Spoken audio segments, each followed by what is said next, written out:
Hey gamers, welcome to part 2 of our episode. If you missed the first part of this episode, stop what you're doing and go back and check out part 1 on YouTube, Spotify, or wherever you tune in to RPGaymer podcast. Without further ado, let's get started with part 2.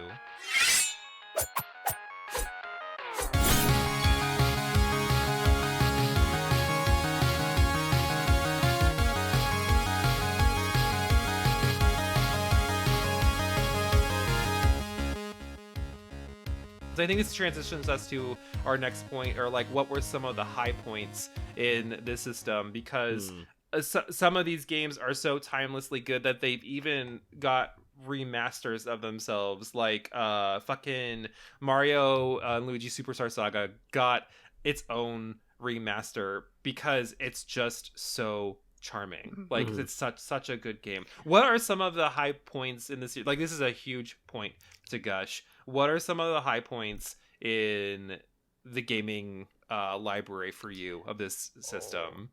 I'm not. It is okay for us to differ. No, that's fine. So, like, don't worry about it, because I know. KBash is going to be controversial when we get to low points. I was actually going to say something that wasn't about a specific game, but like, to me, one of the high points of the console itself was the willingness of companies to like take these weird risks or do interesting things, but more importantly than even that, do spin-offs and expand what IPs could be. Like on the GBA, you get Onimusha Tactics. Like, yes, that's weird. That's cool, but that's weird. Yeah, I like to see those kinds of things. You're right. That is cool. That is super cool. Yeah, I can agree with that. And I guess while we're talking about funky games, I think that there is a lot of risk that went there, because I feel like you just, what's the phrase? You throw the dart at the dartboard and see what sticks or whatever it is. Yep. But like, we got like many random pinball games on the Game Boy Advance, which I was all for. Like Pokemon Pinball is a fucking Pinball of the Dead, game. Pokemon Pinball. Like there's a Mario pinball game. Like, these are wild. And I'm just like, as a kid, I'm like, Mario's a pinball game? Like, it was just so cool to do that. And then you would also get other like random big IPs that would try different things. Like, we already kind of mentioned Mario and Superstar Saga, but you also got like DK King of Swing. There was like Super Monkey Ball had a random spin-off here. Like, it was just kind of cool to see, like, okay, you clearly didn't get the same experience that you got on a console, but you got something unique to the console, and that was really cool. And so it even made it seem like, even though I'm not playing this incredible game, I have this subprime one that's still great for what it is. Right.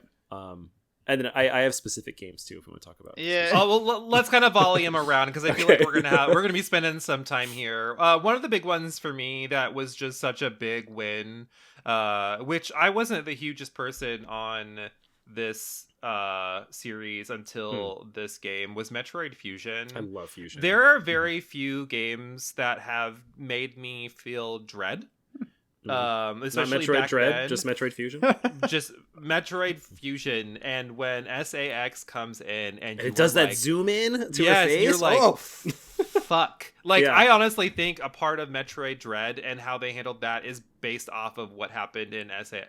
Completely agree with you. That's absolutely right. Because of the intensity, like, because you don't, like, I would get that from playing Resident Evil games. I would get that from playing Silent Hill as a teenager, but I never felt dread in a game that wasn't a survival horror, and now I feel that playing this game. And to me, that is something special, like, to create like a feeling, in a genre that doesn't tend to have something like that. So that's one for me. What about you guys? KBash, volleying to you, buddy.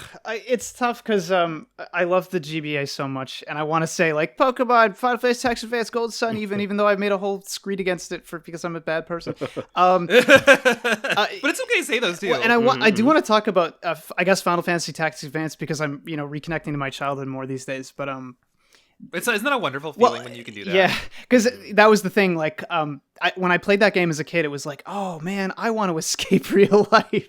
This game is about escapism, and it hasn't changed. Yeah. 20 years later. Oh man, and it meant so much back then. It was very interesting. It was very pretty. The orchestration, the music was quite good. And I liked what the story was doing because, as you say, or mentioned earlier, you're right. I hadn't at that time played the original Tactics, and now I have a great appreciation for that game. But playing that, it was like you took this thing that is effectively for children and did something meaningful with it in a way that was very surprising. So yeah, I love that game to death. That's all. That's all. It's awesome. That is a solid one. Yeah. If I pick one for me, I know I talked about Castlevania earlier, but the best one, fight me, is Aria of Sorrow. Yeah, it absolutely. is so good. And like I think it's because like you would hope it follows this trajectory where like the developers learn from the previous games and just make it better. But holy shit, like Aria of Sorrow was just the complete package. Like they pretty much had all the combat down from the beginning, but by the time you got to the end, there was what I thought an incredible story, like really fun combat system that got rid of like the clunkiness of the DSS from the original Circle of the Moon and just made it so amazing. Like every aspect of that game was great. I remember just being at the time, I won't spoil it, I guess, but like shocked at the spoiler review, and I'm like, oh my god, like what is happening? And like it was so cool. And then that led me into like the greater Castlevania lore. Like I want to keep playing video games in general because this moment was so cool, and I don't get that too often in games nowadays, but that moment just sticks with you.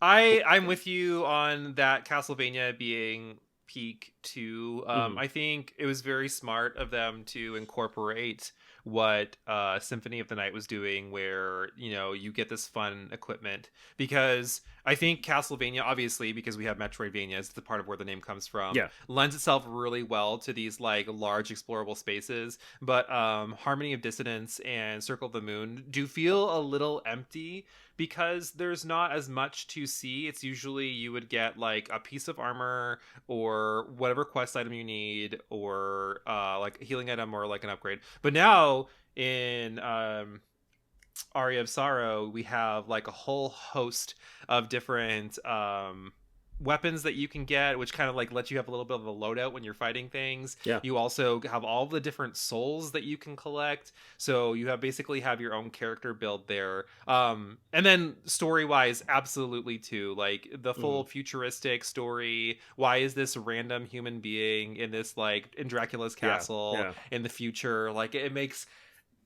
for an exciting setting, which you wouldn't think, because everything else in Castlevania up to that point has been very like Victorian era, right? That's when the games take place.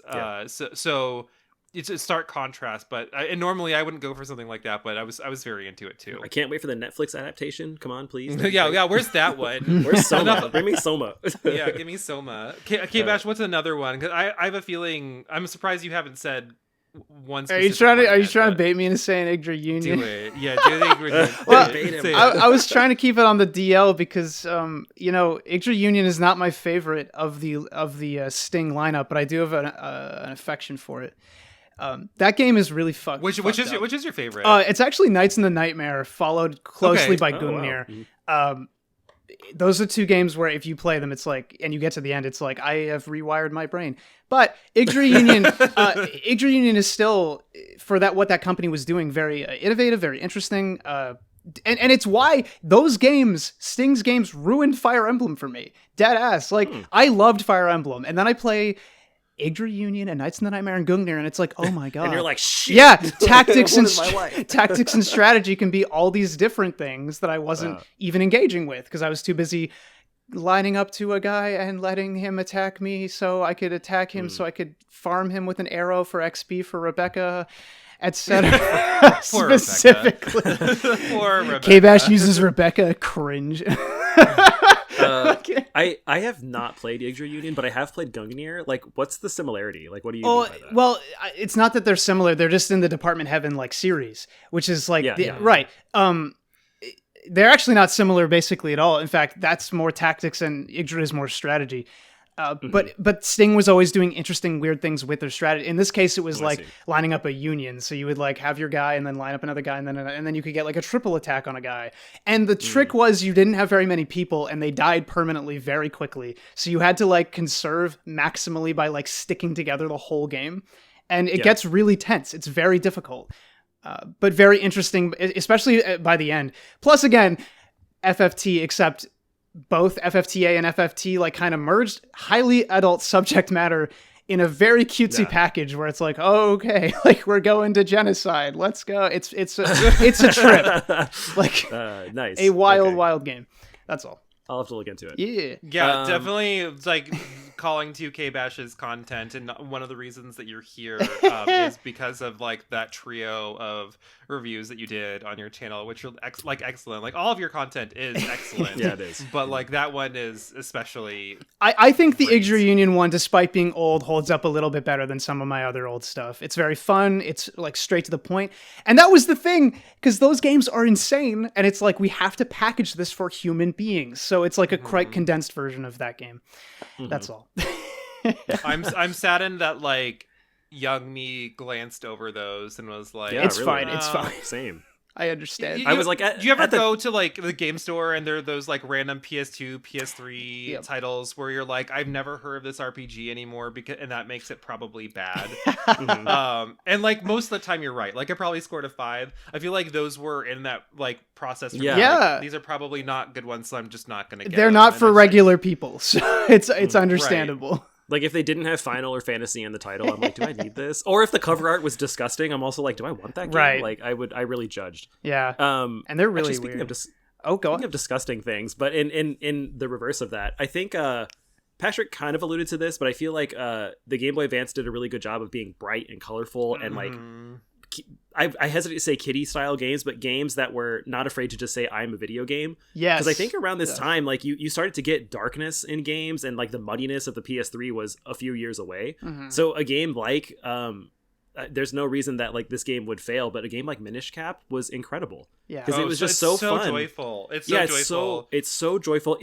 I wouldn't say it's that hard to play. It's not a hard Zelda in my opinion, but like it had unique items you could use. The cap to slow down. I think that's where you got the wind jar. I think that was from that game. I think. Yes. And just seeing that compared to like God of War, which is like around the same time, it's like this is just crazy to think that there are games that are the exact same category but could not be more different. And I could be it's like, weird it's to great. think that it came out when it came out too, because the DS was already out when. Yeah, it was so late, and like Yeah. it doesn't matter. Like I think it's telling of any sort of retro style game when it's just contained in what it is, and you can appreciate it for what it does in that system, that console, that era. That makes the game great, and that's when nostalgia doesn't really matter. It's just a solid game, and a game like Minish Cap does that. I mean, is it my favorite Zelda? Hell no. But like, is it a good one? Yeah, it's really, really good, and it does what it needs to do all the right ways, and it's just incredible. There's something so special about the way that when you shrink down and the scale of everything changes in certain areas. And like, you see the there's one part grass where on you- the side. Yeah. There's one part where you're on the rafters of a shop, and like you can see the large shop below you, and then the way that the houses of the Picori are all like common objects. There's just something special about that. Yeah, they did a good job making that fantasy like you want to escape into a game world in some sense, and escaping into a game like that is the best way to do it. And it's good that we still see it sometimes nowadays, but games have changed, so I get it. But if you look back, that's where you find those games like that, and I can appreciate that even today. Yeah. What about you, Patrick? What's another stalwart game for you? Well, so I thought maybe here might be a good idea to flop over to some of the low points too, which I will say this was really hard for me, and I don't know if I played a game on the GBA that like I didn't like. So personally, I'm going to pivot this a little bit.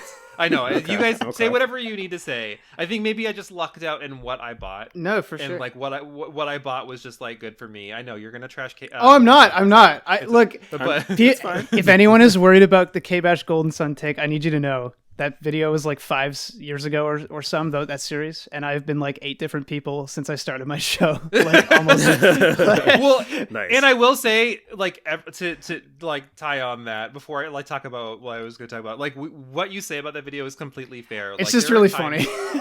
There are times when characters are literally saying what's happening 2 seconds after, like that just happened, and everyone, like all 4 characters, literally just said the exact same thing. Like it is a meme, but yeah, okay. And anyway, yeah, all the things you say are valid. It's valid. It's true. I don't know. I don't want to get like I can point you to some real shit on the Game Boy Advance, okay? Because we'll get there. Okay, Yeah, okay. We'll get there. Fair. I was just gonna say like since I can't think of anything, I will say like my focus will be we didn't get some things in the West, which is a little flop Tina Turner for me. Like not getting Mother 3, not getting that's right. FE6, not getting, there was a great Dragon Warrior monsters at the time, like it was a Caravan Heart, yes, or something like that. Or yeah, like yeah, there were titles that we didn't get. To me, that is a low point, and not discovering that until later. Like I didn't play FE6 until 3 or 4 years ago. right. You know, like I was fortunate enough to play Mother 3, like Jason, our first year of our friendship in college, because someone had got that for me. God bless my residence when I was an RA. But it's just sad because like they could have seen the success of how honored and revered some of the titles were that were coming out. Like why not Mother 3? We're always going to get stuck on Mother 3 as like a like, why didn't you send this? Because people probably would have eaten it up. Like truly. But you guys throw some trash, and maybe you'll remind me of something. Well, oh no, you go. You have an idea. Go ahead. Okay. I feel like I was also similar, Patrick, and maybe I didn't get too many games that were terrible because I was still kind of a kid, so I didn't get that many. But there were games I was definitely disappointed with that I think got a little bit overhyped in some sense too. But I love me some Mega Man, and I love Mega Man Zero, so don't worry, we're not going there. I mean, I'm not even that big on the first. Okay. At all. But I thought Battle Network wasn't that great, and I thought it would be incredible. Oh shit! Slash page just unsubscribed from our channel, Jason. You just lost us one of our most dedicated followers. Hang on, I have reason. I have not replayed it since I was like 13 or whatever, so maybe I need to do that. Is this just the first one, or is it like the series? Okay, because everyone's okay. Because I heard it's gotten better, and to be fair, I've only played the first one and then the really weird GameCube game. Oh god! But that first one, yeah, I know, right? The first one really kind of turned me off to it because it wasn't quite what I wanted. It just didn't deliver the Mega Man experience like I wanted.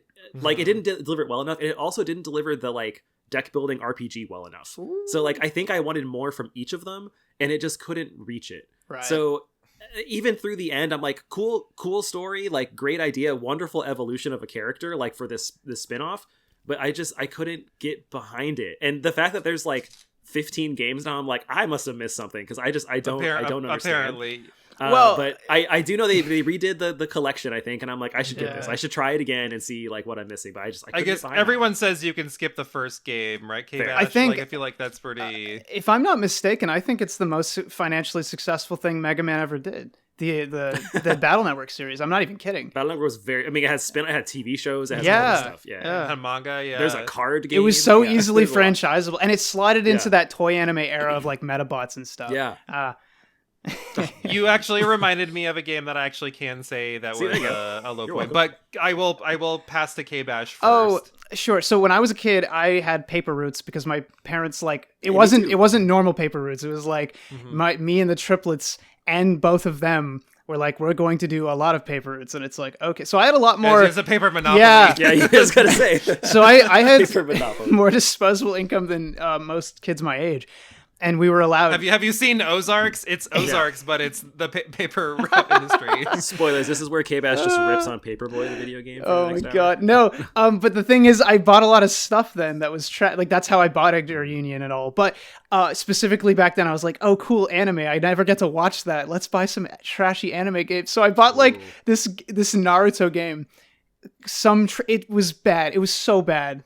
It was like, how is this fucking like even published? I'm playing Yggdra Union, Fire Emblem, FFTA, and then this trash. And you would get a bunch of other crap like puzzle games. There was this crappy little puzzle title called Fortress where you would build up a fortress, and it was like Tetris where the blocks would like form the image of the fortress if you line them all up, and or parts of it. And it was just that with like 4 levels reskinned for the whole. That was the whole game. It sucked. It was so bad.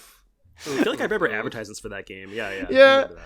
Well, right, Jason, Patrick, you said deck builder, so that just immediately reminded me of Kingdom Hearts. Yeah, there it is. Yeah, I completely. I think I just blocked that out of my mind. So Speaking of, I remember we were talking about when we did our roguelikes episode. Jason, you said you had not played many, if any, roguelikes. There's another one, technically or light, like it has roguelike elements to it. There were some things that I liked about the game. Like I thought, honestly, the card system was kind of neat.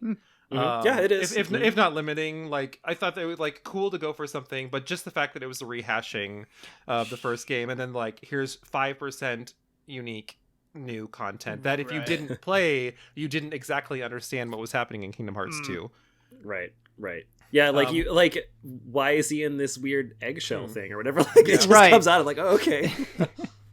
That's fair. Oh man, that's fair. Did you guys play that game? Oh yeah. I did. Yeah. But when I was a kid, I didn't have Kingdom Hearts 1, so when I heard the bit crushed rendition of fucking whatever, when you walk away bit at the end, I was like, oh shit. And that there it is. They did it. Like if I had a PS2, I would have been like Kingdom Hearts pilled back then and there, but it took me till I was an adult. That was a really weird time for me too, because I think the game automatically came in as a loss. My mom bought it for me when I had to withdraw from college when I had mono. Okay. Oh. And she bought it for me with me. Like I couldn't leave. Like I had to be with her at all points because like I could have just got really sick and blacked out. Damn. So she had to take me to Best Buy with her as I'm like barely standing up on this cart using it for support. She's buying all of my Christmas presents in front of me, and I'm like, what are you doing? Like, you're ruining Christmas. Like, I know what it is. It's weeks before, and it's just going to sit there. I'm not going to get to play it, but I know everything. There's no joy. So I'm sure that's a part of the reason, too. Not even good games. Right. They weren't even good games. Do we have time to go over other shitty games? Yeah, we can do other shitty games. Yeah, shitty games. So this is also around the time where I was still playing fighting games pretty effectively with my friends and my brothers. And so I got burned by Mortal Kombat 2 on the Game Boy, which, yes, that exists. It's not terrible. It's just not great. But I was like, okay, the Game Boy Advance delivered somehow incredibly a pretty great port of Tekken. And I was like, this is cool. So I was like, maybe this port of Mortal Kombat Advance will be good. Spoilers, it's not. So like that was not the way to do it. And even in my mind, I'm rationalizing as a kid, like, this game was released on SNES, this is basically an SNES, this must be great. But no, they stripped way too much. But to your anime games, the worst game I think I played, I had to look it up because I forgot, it's Dragon Ball Z Taiketsu, which is a fighting game. It is hot garbage. Like the game, you jump too high, like the buttons do not work well, like attacks mean nothing, the computer freaking destroys you. I'm like, this game is not fun. And as a kid who was way into Toonami and Dragon Ball Z at that exact same time, like, what a disappointment. Right, I didn't play that one. I played Supersonic Fighters, which was good, or whatever it's called. Supersonic Warriors. Was that the one that's kind of an RPG too? No. There's Legacy of Goku, if you're thinking of that one. Yes, that one's cool. Okay, yeah. Oh man. Yeah. Man, yeah, don't play Taiketsu. Like it's a good one to pass on. Okay, so another thing, and I think this kind of ties into one of the reasons why this was kind of referred to as a portable Super Nintendo is because there were so many great ports from other systems or like remakes of other games. I want to know what were some of those like great ports and remakes for you. I'm curious. I'll go last on this one because I know this was a huge chunk of my library. So I'm glad you gave the caveat that it could be an enhanced remake, because this lets me talk about Metroid Zero Mission, which I thought was an incredible remake. And this is the one I was alluding to that I think gave us Metroid Prime. I feel like Fusion did good. Metroid Zero Mission did even better in my opinion. I thought it was a better game. But I think that's what gave us the resurgence of Samus and like all that stuff that we see nowadays. Well, that came out after Prime. It did, yeah. But I think like solidifying like that she can lead games that people will buy this and play and enjoy it was really cool. And I really liked the addition. Like, it's enhanced because there's the after mission, like you can keep doing more. It just felt like this is the way to do a port, in my opinion, where I've already played the original one and I know it front to back, but now it's all kind of new again and there's more content. That was a really high point for me. I love that game. It's totally worth it. It's the best way to play the original game, in my opinion.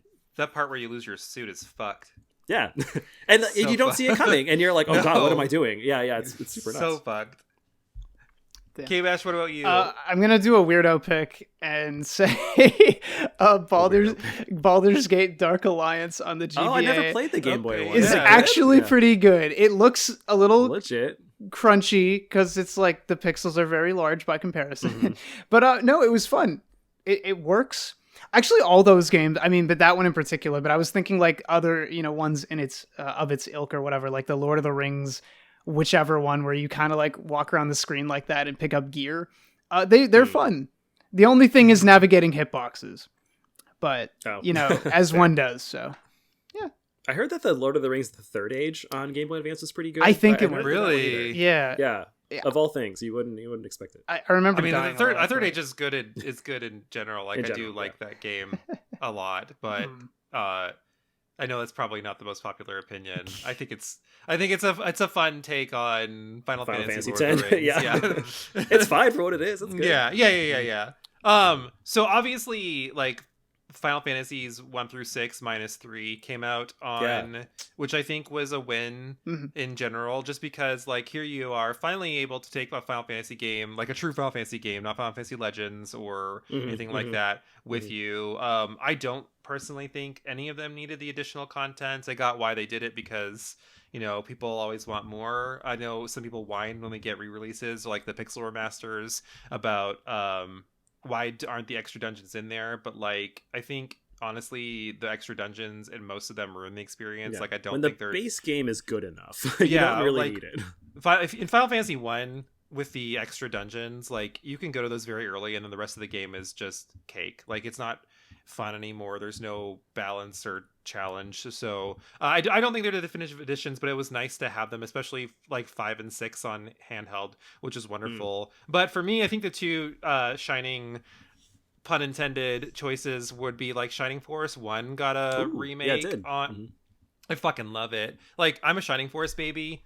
So anytime someone's like more Shining Force, it's just a super win for me. I love what they did. I love the graphical style. It was more of a darker game in comparison to a lot of the other games that were coming out. But I love that, especially because, and more Shining Force is just a good thing. But also Gunstar Heroes had a GBA port, I mean, like did not live up to what was on the Sega because that's like gaming perfection. Like it's just such a wonderful game. I feel like that inspired so many. Like I feel like we wouldn't have Cuphead if we didn't have Gunstar Heroes. Oh, for sure.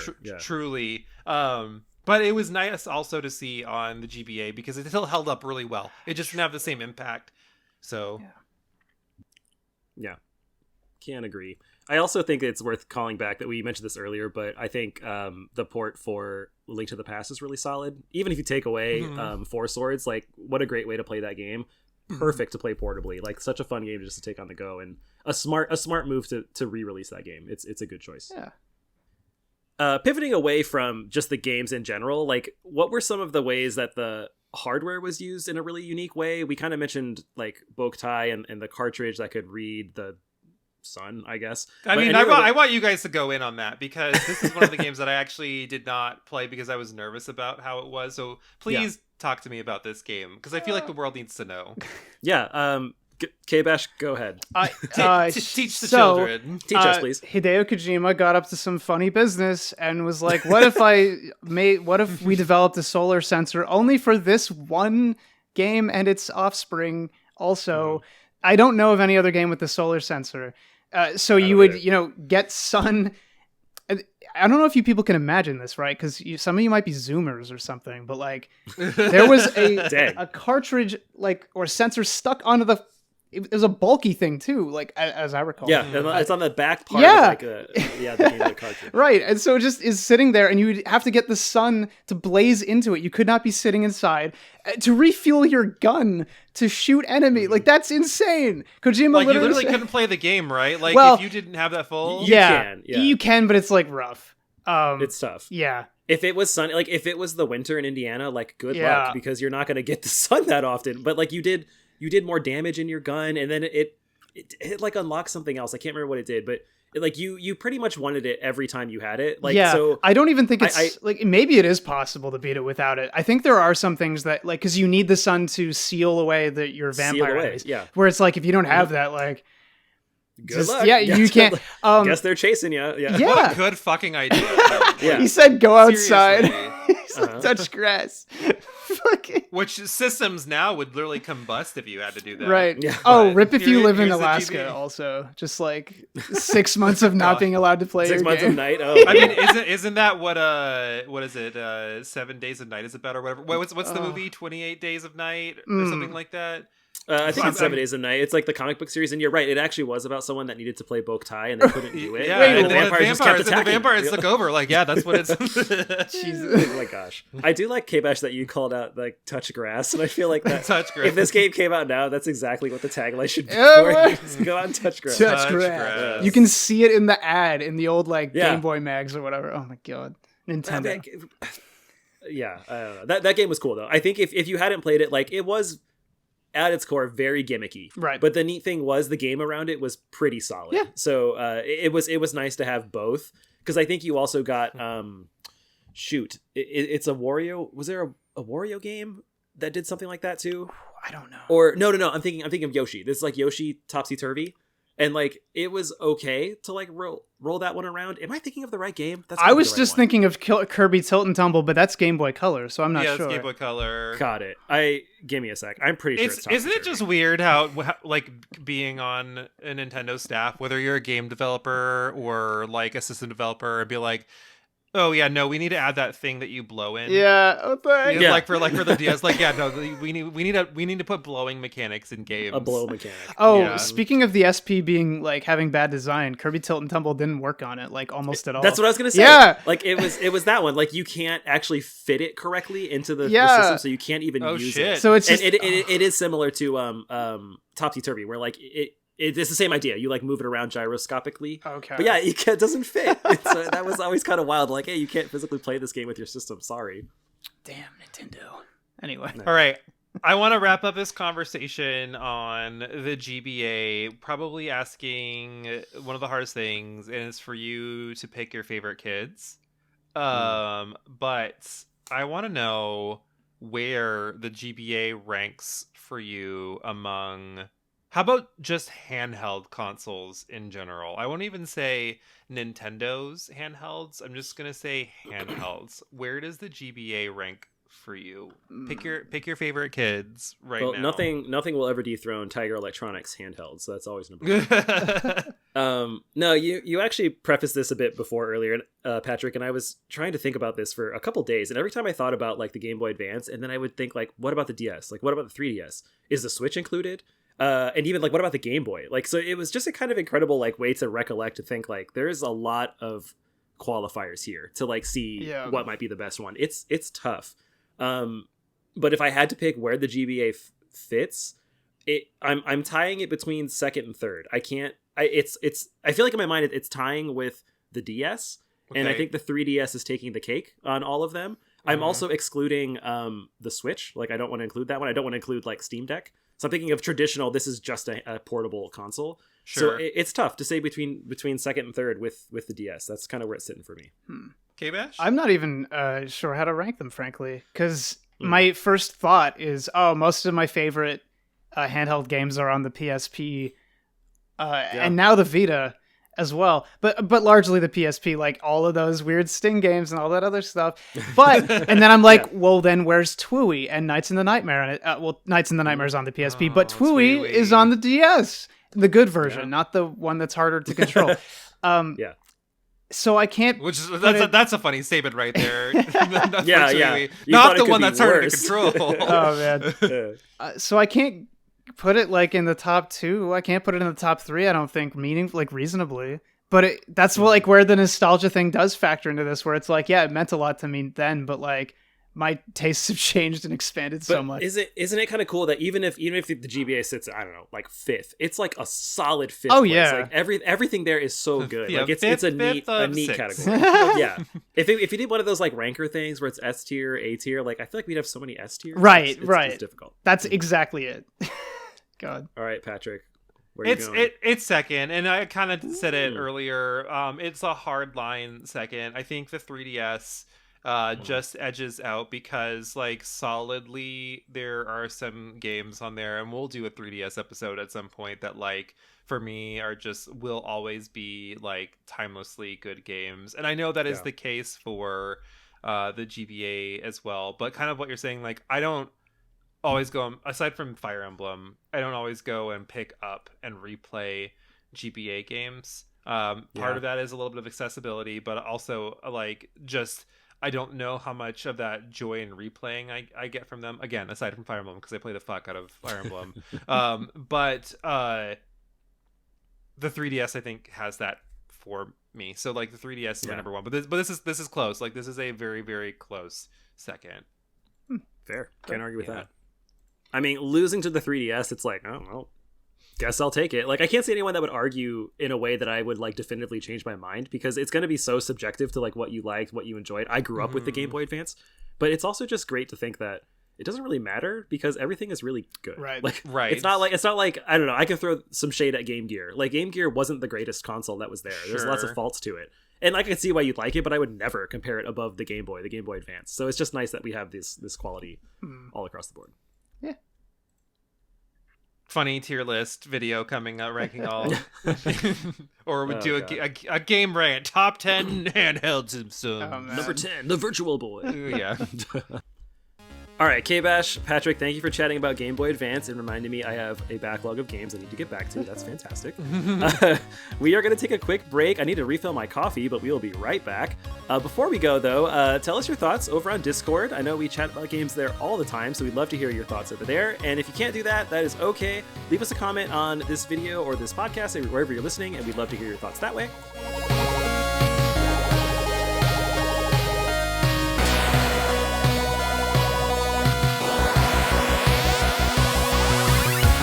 And we're back for a middle segment where we talk about what we are currently playing, and this is a good time for us just kind of keep in touch with, you know, things that we have going on in our own lives. KBash, let's start with you. What are you playing games for vids right now, or are you playing games for fun? I'm kind of in a I don't really know if it's for vids yet stage, if that makes sense, which I normally am not in. I just wrapped all of Monster Hunter, but I don't want to talk about that because I love Monster. Oh, sorry, not all, but most of. Like, can you actually wrap that game? Damn, son. But what I'm actually playing right now is two different things, which is Valkyria Chronicles. I've been playing it on the side for fun because I think I could make a really funny video out of it. But also, I sincerely think it's a beautiful experience. It is. That's a super fun game. Right. I only played the first one. Yeah, but I like it. Yeah, it's good. And outside of that, I've been playing. No one here will have enjoyed this. Probably the Styx. What is it called? Like the Goblin stealth games. The Goblin dude, yeah. By Cyanide Entertainment that no one cares about. So it's like I heard they were like okay. They're like okay. I want to do a deep dive on the company though. Oh, go on. I was gonna say I bet people would consume the shit out of Valkyria Chronicles. I think so too. Yeah, I think I can bring that energy to that video. Especially because a lot of people, like, because they're hard games, I don't think they want to have to venture into them. Well, so I think you doing them narrative justice, because they're great. Like, they're great games. I have so many.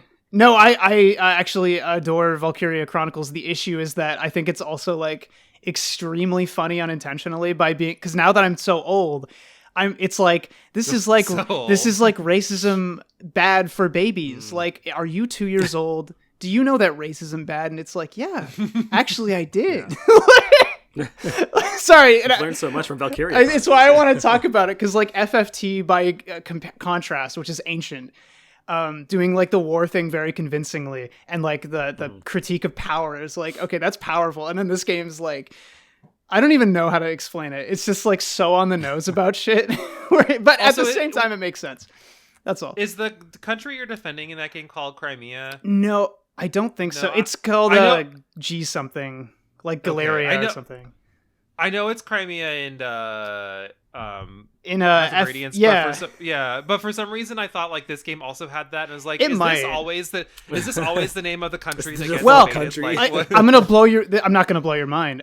That's weird because the the princess in Etrian Odyssey in Princess Crown, Galadriel de Valendia, is Princess of Valendia, which is the kingdom in Vagrant Story, Valendia. What is up with these names? Like, what? Where? Seriously? Yeah, where are they coming up with these fucking names? Like, just the RPG bucket. Like, you Yeah. just literally pull a random name out. Is it plagiarism or is it homage? it honestly might just be like historical, like whatever like ancient, because you know how like the Byzantine Empire existed and now no longer is on the map, like that kind of thing. I don't know. Just pulling names. Yeah. Jason, what are you playing? Well, I recently had to do some traveling for just personal stuff, so I got a Steam Deck, which was really, really fun to play around with, and I bought this game for $3 that everyone hyped about for like a year straight. It was called Vampire Survivors, and I cannot put it down. It's basically a roguelike, but it's kind of incredible because there's really no buttons that you press. You just go. Like it's an addiction the game, basically. Yeah, it's addiction the game. Like, just put it into my veins. And aesthetically it's like an old Castlevania type game, so like that, but it's also kind of a bullet hell, like enemies everywhere sort of game. It's also kind of a roguelike because you level up very quickly. You get new abilities that are like attacks or augments, like you get more experience, you gain more gold, you go faster, stuff like that. And then you don't press any buttons, you just move, like with your control sticks, and you attack automatically, trying to defeat enemies, defeat bosses, and last until 30 minutes when death comes and like consumes you. But like, that's just the surface. And like, when you keep playing, you realize there's these weapon fusions. If you have two unique weapons, they become something more when you level them up. You can actually defeat death. There are vampires that you like try to find because there's one mega vampire you're trying to kill. So it's a neat game where it just seems like, oh, that's fun. Like, cool, I'll play that for a minute. And then you keep playing and you're like, I'm invested in this story. I need to know what the weapons do. There's going to be a freaking Netflix series for some reason. Like, oh my God, what? It's like, what? And just for a couple bucks, I'm like, this is just pure like bliss for gaming. Yeah, so that's been consuming my nights for a few weeks now. Damn. Could not, would not, should not, never. See, like, don't hate it till you try it. But I think that try it. It's definitely not for everyone, because I feel like if you don't like a game that could be stressful, like, oh god, everything's coming at once, like, don't play it. And if you're looking for a Castlevania game, don't play it. But if you're looking for one that's just quick and easy and you're okay with dying in 10 minutes, yeah, there you go.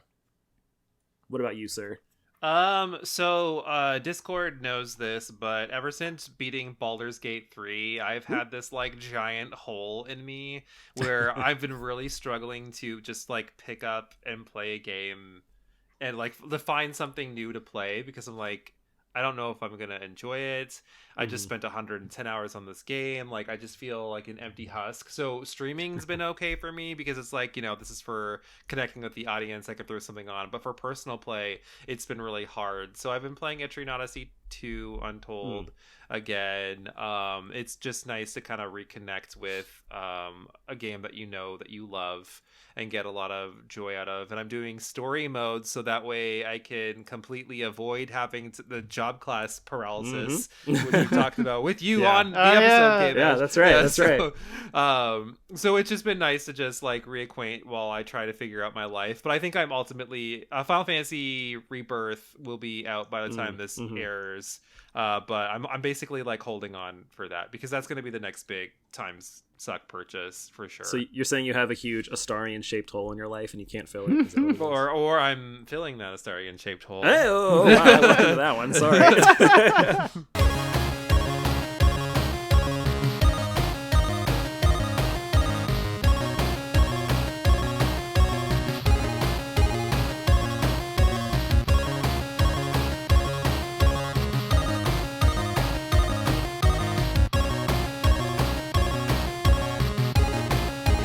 And we are back for part 2 of our episode, and like in all seasons past, we are going to tie up our episode by playing a game, and we're back doing the infamous draft list that we have done in the past. So normally when we do it, it'd be like, oh yeah, just draft your favorite GBA games and come up with the best possible list that you can of the games that we have. We can't do that shit anymore. Yeah, we're not doing that shit anymore. This time, KBash gave us the great idea of we are going to do a Game Boy Advance draft for the games that would most likely get you beat up after school. Because we're toxic now. Yeah, exactly. What are we promoting here? But also, it'll be triggering, but also truthful. Oh, so, God. none of these are wrong. So I'll go through the games that are of this draft list, and then what we'll do is KBash will go, Jason will go, I'll go, and then we'll go in reverse order, and I'll kind of cool. Give us what everybody has each round, and as we pick, we'll kind of say why you think this game would or would not get you beaten up, because obviously as we get further down the list, there are going to be some games to be like, oh, that might actually be a normal game, but this could be the thing that gets you beaten up for it. Got it. So the games we have you guys, it's not Boktai, you say Boktai, is that right? I say Boktai. I think against Japanese, I'd say Boktai. Yeah. We have Riviera, The Promised Land, Yggdra Union, Final Fantasy Tactics Advanced, Golden Sun, Drill Dozer, which I had to look up what that was, Castlevania Circle of the Moon, Metroid Fusion, Mega Man Battle Network, Advance Wars, Fire Emblem, Pokemon Emerald, Mario & Luigi Superstar Saga, Legends of Zelda Minish Cap, and Kingdom Hearts Chain of Memories. So those are the 15 games that we will be drafting from. And KBash, because you are our guest, we will gladly let you go first. So which game are you picking first? I'm snap picking Yggdra Union, as we know. Of course. Obvious. Of course. Obvious reasoning being that the front cover features a princess holding a very large sword. Her eyes are fucking enormous. She looks like a bug, but she's an but the game is also imperceptible, confounding. No one knows what the hell's going on. You have to explain it for and you know when you get caught explaining something and everyone's eyes are just fucking glazing over and they're like, get this shit over with. Just beat the shit out of them. That game. Yeah. So also there's a bathing scene if you unlock it, and if you explain to kids how you unlocked the bathing scene, they would just beat you up. That's all I'm saying. Oh. I'm curious. No, because it features oh god, it's like a staple of the early Sting titles is to feature a weird bathing scene in their games. But the problem is they feature very young characters sometimes, and they're actually more censored in the Japanese version than in the West in Yggdra Union's case. Oh. Yeah, it's an Atlas game, right? Yes. So yeah. Period. Period. Is it also one of those things where it's a little girl, but she's actually a 700-year-old? Well, or something like that? In this one's case, she is young. I think she's actually veering on adulthood, but I don't remember how old exactly. But that's not a great look. That's all I'm saying. Yeah, it's still not good. Oh. Okay. Jason, you're up next. Me. Well, I'll take my random one too that I don't think people know about, but I will take Drill Dozer. All right. First off, I think it's a hidden gem on the Game Boy Advance. It's great. But I think it gets you beat up because no one freaking knows what that game is. And if you looked at it, I think people would think it's for kids. Yep. Because it looks like a person, like a girl, anime style, cartoony, on this weird rig that has a drill on it. It has nothing to do with anything else you've ever heard of. And I think people would find the gameplay cheesy and lame. It kind of reminded me of Iconoclasts from what I looked up and saw. Okay. I don't know if I played that one. Yeah. But in this one, you do go stage by stage. It's kind of a platformer in a sense, but there's some uniqueness with your drill, and you level up its drill bit, so you can do more things like hold on to places. It gets really unique and it's pretty fun, but it really leans heavily into that weird Japanese style of cartoony game where things are eccentric and weird, and enemies might die and they explode and their eyes are all big and weird and stuff. You're like, what is happening? But it's super fun. But I could imagine if I said someone, hey man, I'm playing Drill Dozer, they'd be like, what the fuck are you talking about? It wouldn't go that well. No one would know what it is. Exactly. What is this? Well, I'm glad that you took that game because I would have never taken that. Fair. I'm doing you a solid. What I am taking is Riviera: The Promised Land. Damn it! And I'm happy because that was my number one pick because I did play that game. Ooh. And basically, it also being an Atlas game, correct? Yep. Also, is basically a harem game, which is so disgusting. Also, it's another one of those games where all of the characters are minors, basically. Oh boy. And there's also a bathing scene, which is super scandalous. Oh yeah. And two of the characters are the most uwu of all characters in the game. So 100%, if I had been in high school when this game came out, I would have been beat some games on the list my brother beat me up for. Holy Thankfully shit. he was already out of the house for that one, so yeah, that was an instant pick. I also got to give you some context. If you fail to date any of the women, you end up dating the cat because she turns into a female. Like she transformed. Yeah, it's not even a fucking joke. Oh my god. That's not even a joke. That's in the game. To me, I know you just posted about this because we're not getting the English version of this game, right? Or it has not been announced that it could be happening. Yeah. But like maybe that's a good thing for the world. Just leave it over there. Riviera is Like, so cool. Yeah, it's re-releasing for the Switch. Someone on our Discord, I think, left our Discord because I was like, but maybe it's better. Like this harem game does not come out. But they were so offended. They're like, I can't even talk to this anymore. They leave. I know I saw someone put it in their top 100 games of all time, and I was like, holy shit. Whoa. That's a Yeah, gamer. a lot of games. It has some really unique aspects to it. Like there are some neat things, but like what's a weird, like from the outside, if you're not a gamer, that's a right, weird exactly. game. It's about optics, okay? Perspective matters. All right, well, that is round one. So to wrap up round one, Jason has Drill Dozer, KBash has Yggdra Union, and I have Riviera. But now we're flipping it, and I get to go first. So, let's see. What is a game that's probably going to get me beaten up? It's definitely Kingdom Hearts Chains of Memory. I feel like the inferior game. Of that was 100%. You are a homosexual if you like Kingdom Hearts when I was in high school. So validly choosing that game. The cover was super edgy, and I mean, I feel like people that are Kingdom Hearts fans would also beat you up for it. I feel like you can't win. You know, like it's probably the worst. It's one of the worst. I would say the worst, but it's probably one of the worst Kingdom Hearts games. So like you're beaten up by nerds and you're beaten up by non-nerds alike. They're just cannibalizing their own fandom. Jesus Christ. Oh no. If no one can enjoy it, yeah. Jason, it is your pick. All right, I'm gonna stray away, and I'm gonna take Boktai for the next one. Okay. I think that this one would physically be the most awkward looking game to actually play after school. Because people would see you doing that thing that maybe KBash did this, where you're like, fuck, the sun's behind a tree. So you like move away to try to like play there. And then I played on a Game Boy Advance and I still can't see the screen because now you deal with glare. So like you literally would look really weird like playing this game.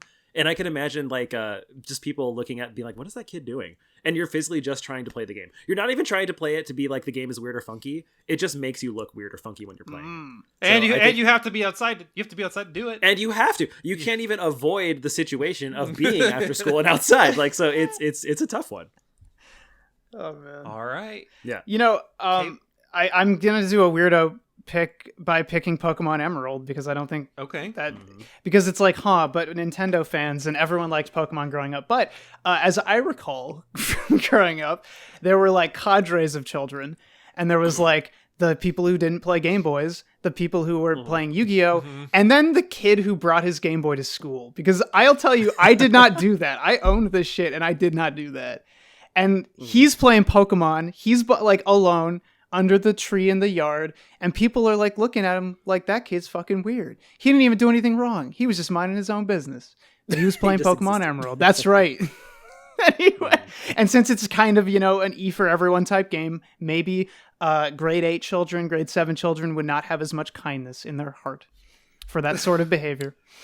I feel like kids are mean and no way. Holy shit.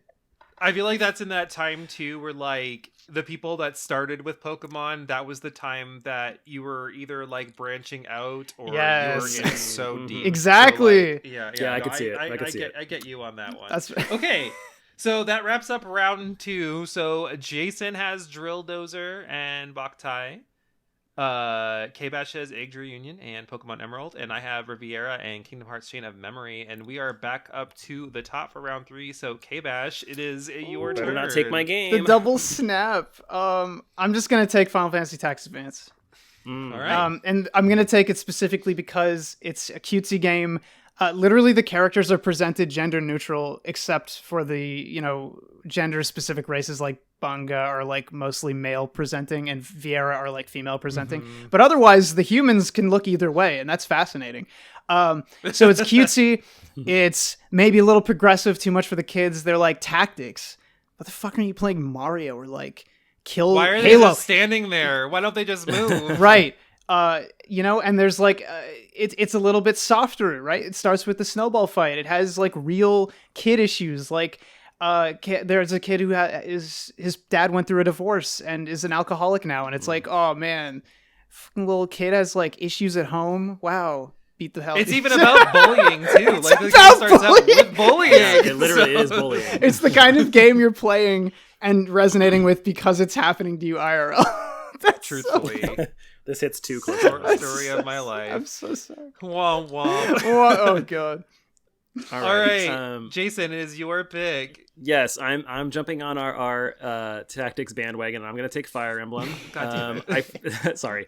I kind of feel like I imagined this one would be like if you had older brothers or siblings or someone older than you and they saw you playing the toy Game Boy for kids and you were playing a game like Fire Emblem, they'd be like, oh, look at the little kid with his little swords. You think he's going to be cute. And like they compare it to the games they're playing on PS2 and Xbox, where it's just so much more intense and like badass, if you will, even though they're doing largely the same things. So in my mind, I'm thinking like the personification of this bully is literally like when someone's taller and they put their hand out to someone's head and the other kid's trying to like swipe but they can't reach it. And that's like Marth. And like he can't make it for Fire Emblem. And I just think like that's the one that would do. You would be like ridiculed for not being a true gamer and playing this badass game on PlayStation instead of the kid toy Nintendo. Right. So I'm gonna choose Golden Sun, and I actually have a personal story to go with this game. Oh boy! That I like just basically says it all. So, Jason, do you remember? Did you guys have the news channel in the morning that would play in high school, like at the beginning, and they would show like teenage news? We had Channel 1 News. Channel 1 News, yeah, Channel 1 News. Mm-hmm. So during Channel 1 News, they used to have video games advertisements in it too. Wow. And the Golden Sun game had an advertisement during it, and this one kid at the back of the room was like, "That game looks so sweet." And the 5 bullies in my grade literally turned around at him and said, "We're beating him up after school." Oh my god! So to me, that is like the game, and I'm like, the nerd in me is like, "Oh, this game." I was gonna say like, "Fuck yeah, it does," and now I'm like putting. I'm imagining like, Patrick sitting there no, like, "Oh my god, yeah." Like, "Fuck no, it doesn't." Like I'm like, "Oh yeah," and it's like, "Oh." What happened to solidarity? Oh my god. Yeah. So not well. Being a Canadian in American school, that was a no at that time. So that story speaks for itself. So I chose Golden Sun. Wow. I would like to know if Brandon got beaten up after school. Probably because the guys in my classes were dicks. But here we are, round 3 of our draft on games that most likely will get you beaten up. Jason has Drill Dozer, Boktai, and Fire Emblem. I have KBash has Igdra Union, Pokemon Emerald, and Final Fantasy Tactics Advance. And I have Riviera, Kingdom Hearts, and Golden Sun. And we're back at the top for me, and I'm going to pick the next game, which we're getting to slim pickings now. Yeah, I know. Truly. I'm going to go ahead and steal Mega Man Battle Network. I was going to take Battle Network. Me too. I feel like that's the obvious choice here of the games that are left, because I think like if it had just been Mega Man, people wouldn't have a problem with that, right? But this is anime Mega Man. Mega Man RPG Mega Man, to be exact, which would 100% get you beaten up if people saw you playing that. So, I think that was one of the only easy choices left here, my dude. So I snatched that. This snatch game is getting difficult. Well, I think another easy choice for me I was going to go with probably last is Mario and Luigi Superstar Saga. I think it's a solid game, but I think if you look at what's happening, it's kind of similar where if people just don't know what a video game is, they're like, why are you fighting beans, and like what is happening in this world? Why does everyone dance like this? And like it's a really weird game, and like you see how like Mario abuses Luigi the entire time. He's kind of a bully, I guess, in that game. I'm thinking about. Does he abuse him? Well, no, just like using him to like reach places, or they swing off of each other and things like that, which really happens. in the later Jason, games. Mario, yeah, exactly. Right. It's like hearing that, people would probably get annoyed, and they would see that and be like, "This is ridiculous." So that's my last like pick where I'm like, this is easy, and now the game's getting tough. So good luck. Yeah. Is it my go? It's your go. I'm gonna snap up Advance Wars real quick. Okay. And I'll tell you the reason why is the game was delayed last I checked in the wake of 9/11. So like, Oh yeah, the new one. Yeah. no, the original. Oh no, the old one. You're right. The old one. Yeah. Which is sad because I mean, like literally, this game has just been constantly delayed. Right. Yeah, you're right. So maybe it's the kind of game where it's like, what the fuck? That's the Every time it releases, some world disaster happens. Or what like are you doing, Nintendo. Like wait, war happened? Like you're playing games with fucking people shooting each other. You don't respect the troops. And now I'm just reaching at this point. Right. Also, it's very kiddie war. But in America, yeah, very kiddie war. I mean, yeah, because people were insane in America after that period. Like that literally broke people's brains for real. So it's like, I don't know. Truly. Yeah. So maybe there's some ground. It's minor, but it's there. To paint the illusion of how that went, I was at soccer practice and it had just happened. We were in ISTEP. We had ISTEP, our state exam, and like they told us afterward that happened. But later on at soccer practice, parents were coming to pick up their kids because they were all panicking about it. They're like, well, you know what happens, and we're like in rural America, we're in the middle of nowhere. And one of the kids was like, well, I need to get gas before I go home, and they're like, gas prices are like $5 a gallon, which I know right now doesn't seem like too much of a stretch. That's but like, crazy. Back then, gas was $1 a gallon.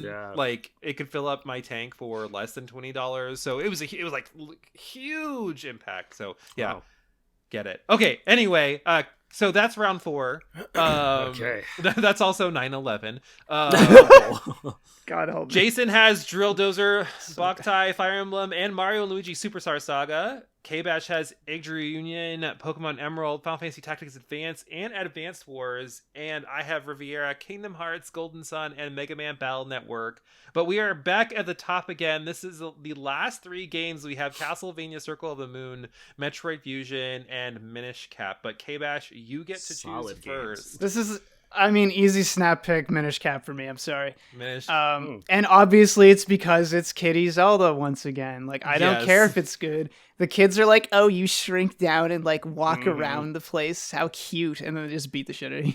Sorry. Well, especially with how ill-received Wind Waker was. Like, right. Yeah, you're right. At the time. It was a volatile time. Like, you're supporting fucking like baby cartoon idiot Zelda. The tunification. Yeah. Or Link. Oh man, that's funny. Which, by the way, I love. But, absolutely, same. The hat was Eslo? Is that what it was? Something? Yeah. I think that's it. That could be a bit of a stretch for people too. Yeah, that's a little bit weird. Yes, Jason. Just the fact that the hat's name was Eslo would be the reason that you right. Wow, talking Who names someone Eslo? No, I'm talking about like the Disney version of like I'm your guide and whatnot, and it's a freaking hat when you don't really need that, but it works. Okay. We're left with solid games, and I feel like I'm gonna. Oh man, it's Castlevania or Metroid, right? Those two. Yeah, Castlevania or Metroid. All right, I'm gonna lie. I'm gonna lean towards Castlevania Circle of the Moon. If for only reason, if I went back in time, I would probably be someone that would beat someone up for playing that one, just because I think it's one of the weaker ones. But only having known what I know now in the future. So we'll see. I think that it's tough. It's gonna be hard to really rag on this game. But I feel like if we did and someone really did see it, I think it's just because someone's gonna be like, look at my cool new game, and it's just inferior, like as you go down the road. Right. So it's tough though. Also, I think that's the one where your character can hold the attack button and the whip just spins around like that, which I thought was also kind of cartoony and ridiculous. So that also stands out to me as being weird. Like the bully's like, that whip is weird. What a weird thing. Yeah, exactly. What do you get? That whip is weird. Get him. Get him. But then they like made it worse in the sequel where it's like a flaccid whip that you can just like whip around somehow. I don't know. It's weird. So I shit you not. There were people that when Metroid Prime came out, like when I finally started to establish myself at the school that I moved to, we could start talking to some of the guys about games a little bit, and they would talk about how sick Metroid was and how awesome he was and how awesome Samus was. And I'm like, Samus is a girl. And they're like, no, bro, have you seen him? They look at that sweet armor. And I was sort of like, we're gonna go to the library later and I'm going to show you that Samus is a girl and find like an image of the end of Super Metroid when you find out that Samus is a girl. And like, I kid you not, people just full on fucking deflated. So thinking from the perspective of when this came out, because obviously I stand a strong female lead. I stand Samus completely, but that shit would have got you beaten up in school playing a game with a female protagonist. You're probably right. Yeah. So that alone, even though I was okay getting stuck with that one. That one's all right. But that one's all right. That wraps up our draft of the games most likely to get you beat up after school. So go through it one more time and then we can chuckle about it. And if you're listening, you can tell us who you think has the most punchable list of games. The most punchable. Jason has Drill Dozer, Boktai, Fire Emblem, Mario and Luigi Superstar Saga, and Castlevania Circle of the Moon. KBash has Yggdra Union, Pokemon Emerald, Final Fantasy Tactics Advanced, Advance Wars, and Minish Cap. And I have a Riviera, Kingdom Hearts Chain of Memories, Golden Sun, Mega Man Battle Network, and Metroid. That's tough, man. I feel like I hear one or two and I'm like, oh, KBash, you're going down. But then it keeps going. I'm like, those are some good games. I don't know. That's rough. Not to toot my own horn. I think I might have got it this time. Yeah, you might be pretty good. Yeah, you'd be beat upable for sure. Yeah, for sure. Okay. I mean, this face right here, you could totally punch, and it did. It got punched for these things in high school, so I definitely know know how to do it. Fair. I know believe me, I'm a master. Oh my god! See, I imagine even if I did get beat up for these games, I would still sniff, and then I'd be like, and then I would just play it again. I would just keep playing the game. Your brothers were nice to you though, so maybe that's the difference. Well, that brings us to the end of our episode and the end of the premiere of season 4 of RPGaymer. First of all, I want to thank KBash for once again spending his time here with us. So thank you, KBash. Anytime. Always fun. Yeah, we have fun. I know. What other fun things do you have coming up in your pipeline? This is coming out probably sometime mid-March. Anything that you're willing to share? Yeah, end of March is going to be the big Monster Hunter video, which is the thing I've been building to for like a year. So please look out. And if you, hopefully KBash's sanity is still intact. Oh no, it's been thoroughly obliterated. I see. I'm one of your Patreon subscribers, so I witness your mental journey between our little conversations on Discord and whatever you say in those little Patreon messages. So I'm always like, "Oh God, are you okay?" I know. I love that. It's one of my favorite messages. Is like, "Dude, are you okay?" But you will also be back again later on this season. Absolutely. So we'll be excited to have you then too. And yeah, very, very, very good to see you, buddy. Man, I can't wait to come back. Like bad pennies and leeches, you can't pull me off or get rid of me. Yeah, it's you, cockroaches, and Hostess Twinkies. Oh god, apocalypse. That's right. It's true. Could see it. Well, Jason, do you have any last thoughts before we wrap up? No, this is always fun, you guys. I love doing it. It's cool to talk about games with educated folks that know what they're talking about and just have fun. It's fun to share those. And then there's KBash. Yeah, and I was gonna say, and then KBash is here. That's cool. I guess that's cool. No, it's always a pleasure. So I appreciate doing it. It's always a fun time. I hope everyone listening can enjoy that too. All right, I will take her on home. We'd love to hear your thoughts, so be sure to like, comment, and subscribe. If you want to be a part of the community, head on over to our Discord at HeyRPGaymer. We have a great community there, and we have discussions going on every day. If you want to support us and make it easier for us to keep doing this, head on over to patreon.com/RPGaymer. We do give a lot of things away for being a Patreon subscriber, so fun things like postcards and stickers and other things that we have designed. We also have an Etsy store where we sell some of those things a la carte if you want to pick them up as well. If you enjoyed listening to us today, be on the lookout for our next podcast episode, Water Levels, coming up in 2 weeks. We appreciate you all for listening and hope you had a great time. Now go out there and get gaming.